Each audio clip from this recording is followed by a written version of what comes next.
like to just get right into the conversation. And I go to like really chill and just talk about childhood. So what did you learn as a child when it came to spirituality or spiritual matters? Well, I grew up in a little ranch town in Mexico, in the state of Michoacan. Very rural, houses made of adobe, no transportation, you had to walk everywhere. Totally different. I'm so glad I got that experience of another country. I hope you have, because it's like it could changes your mind completely of how society can be. There's other Yeah. ways. Some of them are better, some of them are not. One of them being is that the sense of community there. Like I could go to any house I wanted to in the neighborhood and come back whenever. And in the US everybody's more like to themselves. It's very individualistic. Everybody's inside their fences, paranoid of each other. Mm, So that's kind of like something I miss about Mexico is that sense of community, and it's very strictly very tied to religion, which has been something mm, that I've had to think about a lot. Like for example, over there, when there's a quinceañera or a wedding, everybody in town can come to the church, and then everybody can come to the dance after.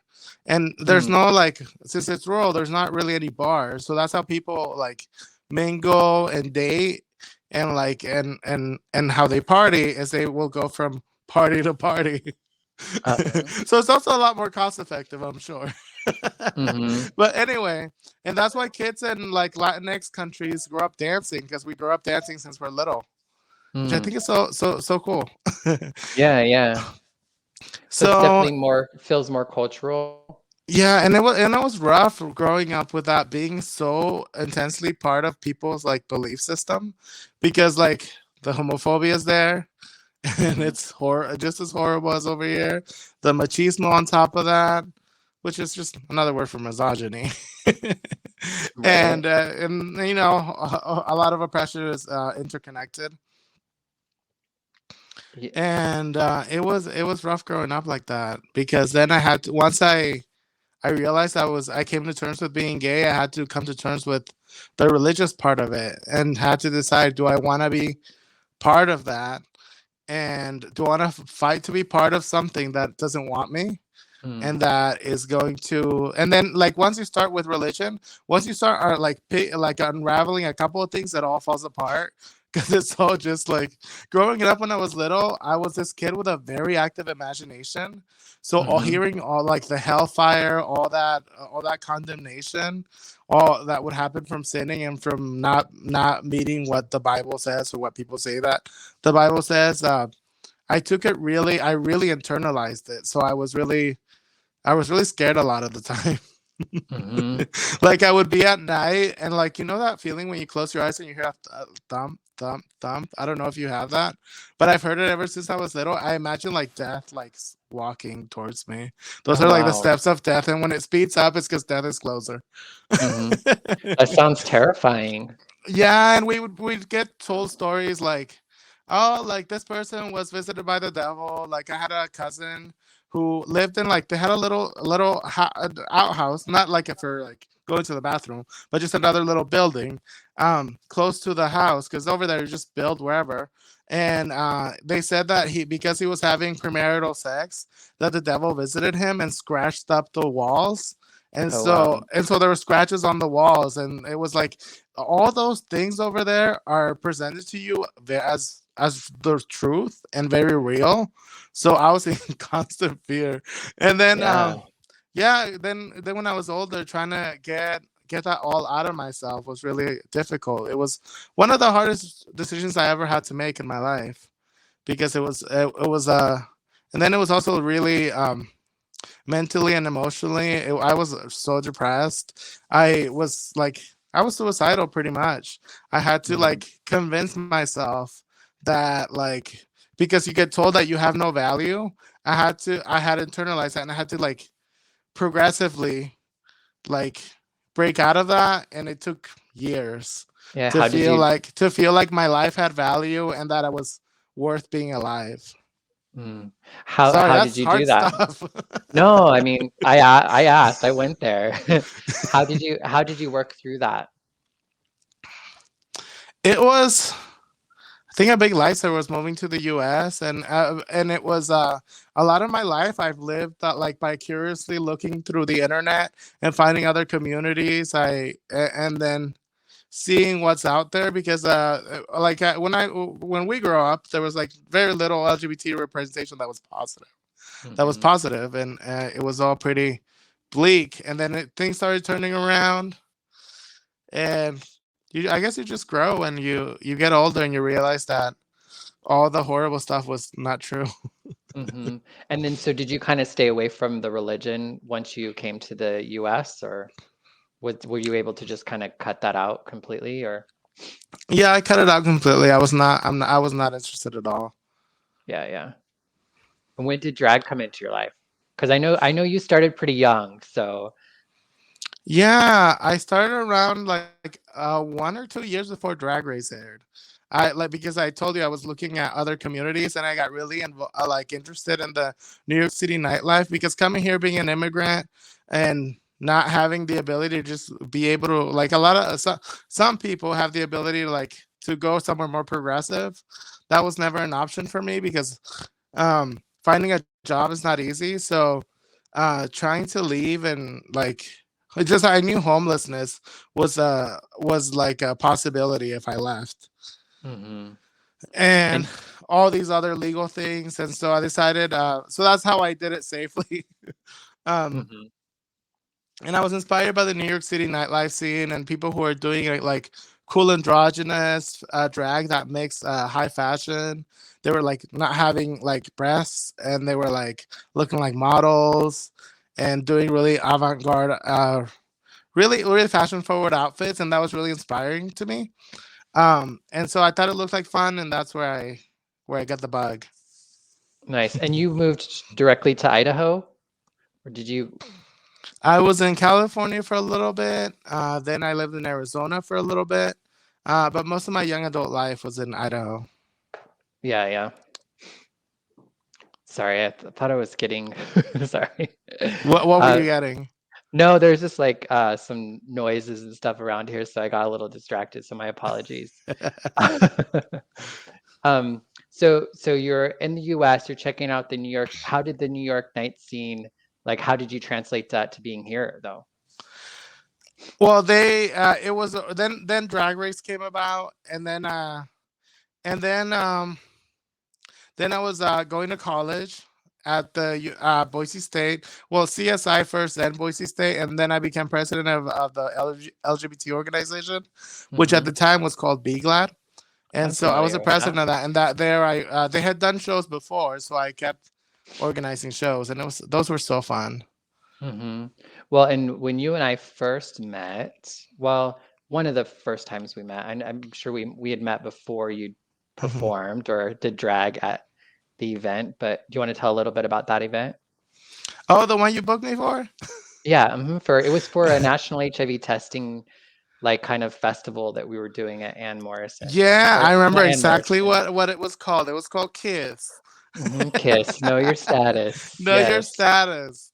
And there were a couple of performers who were booked to perform, and I was one of them. And I don't know how I got condoms, but I started handing out condoms to people, and then passersby would like go on their bikes, and I would throw them at them, and it was so Hmm. fun. Yeah, yeah. Oh, yeah. And I said Ann Morrison, but it was Anne Frank. It was the And Anne Frank's Frank Memorial, Memorial. yeah. Yeah, yeah. Which was, I think, a fairly new venue at that time. No, wasn't it pretty Oh, new? really? I felt like it I don't. was. You know, they don't hold events there very often. I can't Mm, think of the last one besides when it was attacked yeah, that yeah. people. Yeah, and so that was a little while ago.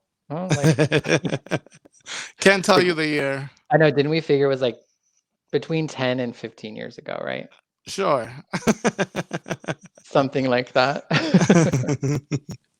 Yes, yes. And what was drag like for you in the beginning? um, it was a you probably remember the scene here. We didn't have much. We had Hmm. gem core, we had pageants, and then the organizations. Some of the organizations that went with pageants. So if you want, and then lip sync. So that lip sync was like the thing that you could aspire to by doing pageants and by by performing with Gem Court. So Mm-hmm. and they were like a set cast, so you would hope for like a guest spot sometime. So that was Right. like all you could aspire to here, and that's the scene we had. And I didn't quite fit in that scene because I was young and different, and they kind Mm-hmm. of didn't like that. A lot of people didn't get it. Right. Some people still don't, and that's fine. That's fine. Mm.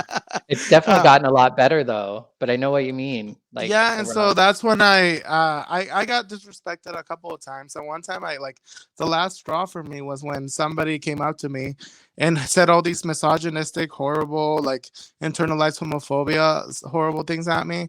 And when I went to one of the leaders of an organization, told them, hey, they told me this, and they told me that if I did anything they found inappropriate, or that if I had like pasties or something because I don't have breasts, that they would Mhm. cut my music and like and publicly embarrass me like that. So I was like, Oh, I'm wow. spending all my time, money, I'm paying to get up here and perform for this. Like, it was not Mhm. worth it. So then that's when I decided to start doing my own shows, and I did my first show in 2009, I think. Nice. And what was that show about? Oh my god, it was so great. So so I fell in a hole at Wells Fargo, and I thought I wasn't gonna get anything from them, and I did end up getting $3,000. So I had that. Nice. And so I organized with the VAC. I had this idea to like do a show that celebrates all the artistry and drag. And it was gonna be called Gesamtkunstwerk, which means total work of art in German.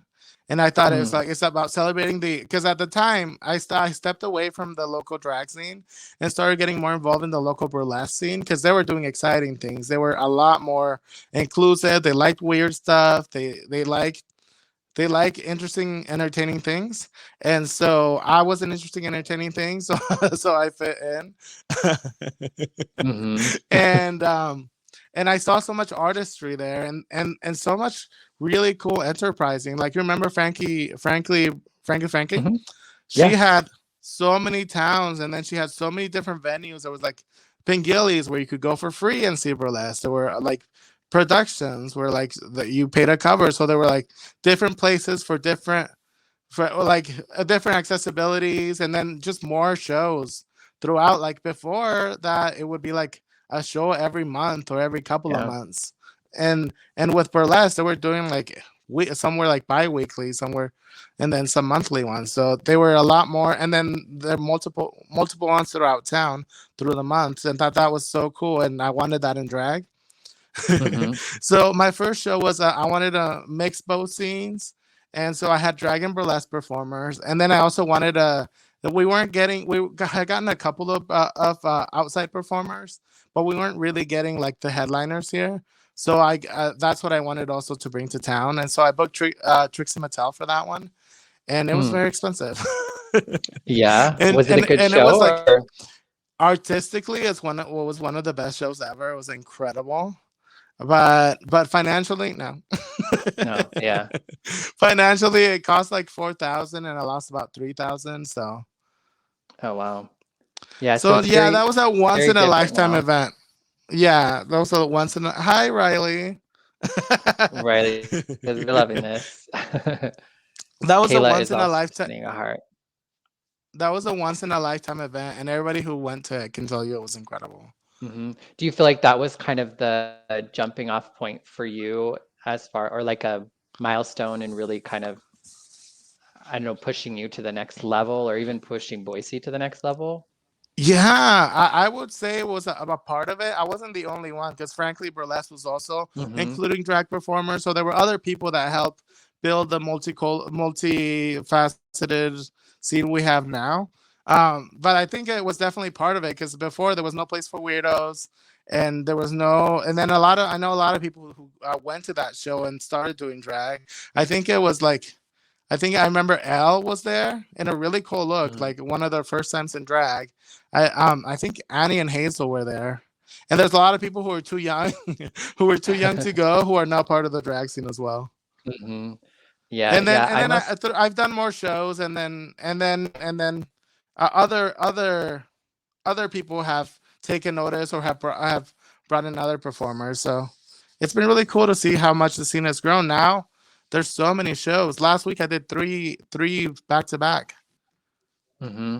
Yeah, I in a mean, week. Boise's really become quite the drag scene. I am so impressed, one, with just how much drag there is, and just the Hmm. variety of drag, the variety of performers, and there's a lot of like BIPOC like representation and leadership, it seems, which is so different than, Yeah, you and know, somebody will bring that up, and I'll be like, "Oh yeah, I totally just like that's not like I mean it's amazing, but it's not something that I'm really thinking about. I mean, I am right, thinking about like making shows that have when I'm booking shows, I'll go to the people of color first to make sure I have a diverse cast. right. But I'm not thinking about like, oh, I'm a leader and I'm a pillar Mm. and amazing, Of course, of course. But you and do I'm a have to say powerful that person of color. it's very different though from when you started, for sure. Oh yeah, yeah, yeah. There weren't any. Well, there were a couple, but like it wasn't. It's just a different scene. Hmm. Yeah, yeah. I've been really impressed with just coming back to Idaho and just seeing the changes with just drag, but also just even just out aesthetic like gender presentation. Would you talk a Hmm. little bit about your gender identity and how that relates to your drag, if at all? Well, that's the amazing part about drag is that it allowed me to like. Well, first of all, it allowed me like growing up, being an immigrant, being undocumented, not being able to like afford to go to college.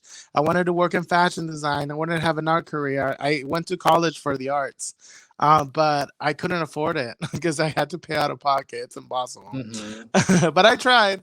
Um, but and then drag allows me to have an art career without all the drag career bullshit, like all Right. like I don't know if you're familiar with all the rich white peopleness of the art world.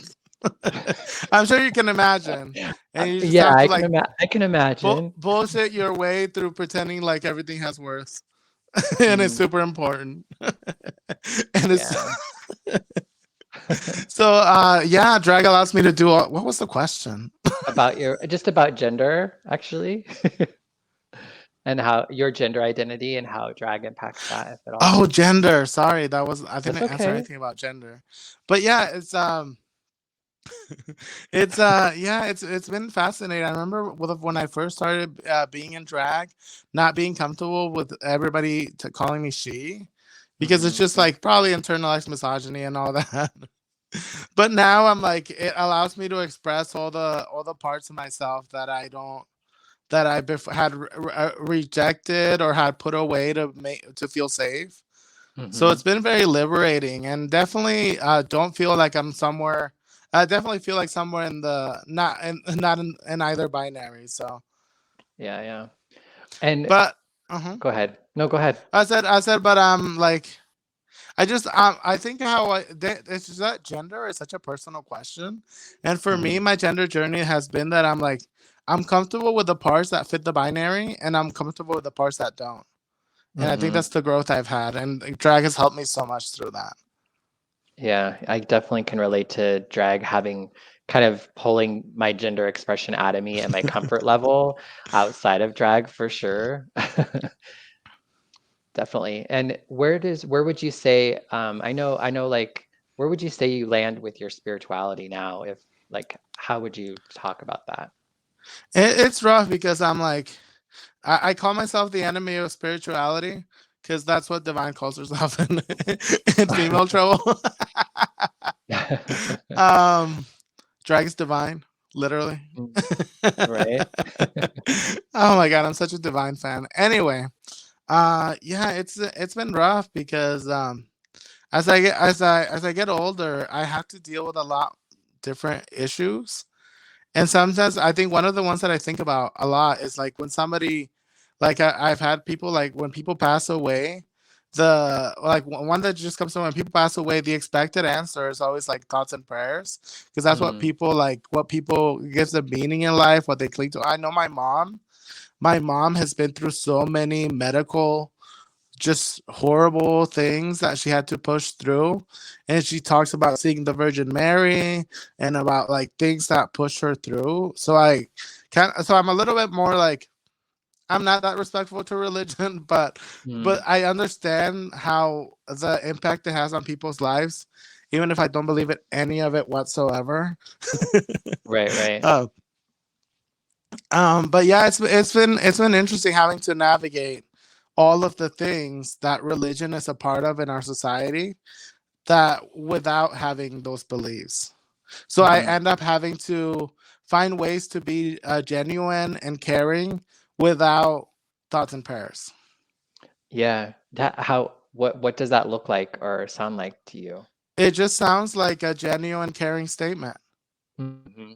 It just A sounds like saying. acknowledging what's going on, trying to find peace, or just trying to give people room or let people understand or let myself understand that you have to mourn.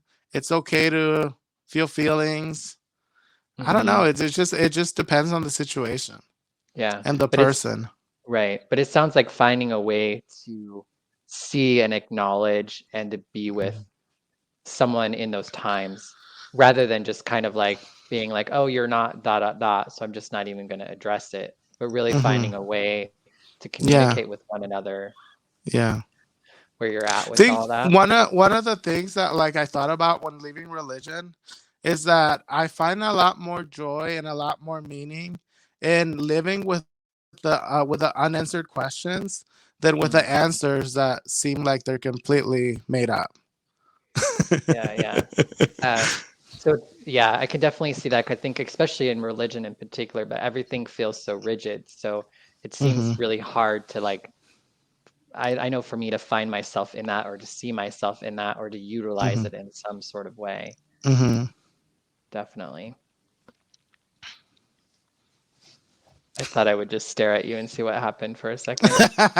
And I thought I would stare back and see what happens. You'd be like, "Oh, what are they gonna Oh, you do? think What you're are they gonna gonna get do?" me, Bonnie? Hmm. Yes. Well, and you said that you did identify as atheist, yes? Or no? Yeah, yeah, yeah. I thought I saw that in your beautiful little post today. But yeah, I do put a lot of that religious trauma into my drag, Mhm. because it's Did you say interesting. religious trauma? Yeah, into my Yeah. drag because it's very interesting to examine because it's such a part of culture, and there's so much iconography and there's so much meaning, and there's Mhm. so much bullshit. Yeah, yeah. That is so fun to play in. Like when I do a number as like the Virgin Mary, where like I cry bloody tears, but that's because I saw it on television. Mm. I Yeah. oh, I have to tell you, I grew up watching. There's these horrible shows in Spanish television called Primer Impacto and Al Rojo Vivo. First Impact, Vivid Red. So it's all Mm. like shock news. Oh, uh-huh. And my mom's an alarmist. They would be the worst. And they would show things like live exorcisms, like people who were possessed, and it would show like people doing like that thing where they like lament and they like walk on their knees for miles all bloody, or when Oh, they do wow. like the live crucifixions where it's like somebody and they get stabbed for real on the arms, or like the Mhm. saint statues are like bleeding or like they're crying and all that horrible, scary, horrible things. Like they Yeah. all, like I told you, I had an active imagination, so all that stuff really scared me. So Yeah, I yeah. love horror. So so that's also been a part of my drag. So my number where I do Virgin Mary was inspired by one of those newscasts where one of the figures was crying blood, which is so Mhm. creepy. All these things are not things that children like need to grow up seeing. It's so gory, it's so horrible, Right. and when it's presented as truth, it's just so damaging. Mm. Like my I love that my nephews love horror, and I love that I can tell them like, oh, it's all fake. Like, let me show you a behind the scenes of how it's made, so that they can sleep. I know that they can sleep at night and not live with the same